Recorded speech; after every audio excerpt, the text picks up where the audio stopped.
நம்ம எதுவும் பேச வேணாம். உங்க முன்னாடி நிக்கிறதுக்கே எனக்கு ஒரு மாதிரி இருக்கு. நம்ம பேசுறதை யாராவது பார்த்தாங்கன்னா தப்பா நினைப்பாங்க. இங்க யாருமே வரமாட்டாங்க. எல்லாரும் உள்ளதா இருக்காங்க. நான் உங்ககிட்ட கொஞ்சம் பேசணும் அர்ஜுன். இதுவும் பேச வேணாம் காவியா. உங்ககிட்ட பேசுறதுக்கு எனக்கு விருப்பம் இல்ல. அர்ஜுன், நான் சொல்றத கொஞ்சம் கேளுங்க ப்ளீஸ். நீங்க பார்வதி கிட்ட இருந்து விலகி இருக்கிறதும், என் நேரமும் இப்படி நடந்த தப்பையே நினைச்சு நீங்க சோகமா இருக்கிறதும் நல்லதில்ல.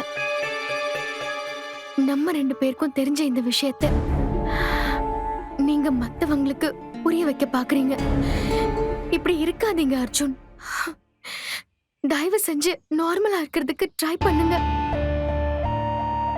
நடக்க கூடாத ஒரு விஷயம் நடந்துருச்சு. இப்படி நீங்க ஃபீல் பண்றதுனால எதுவுமே மாற போறதில்ல.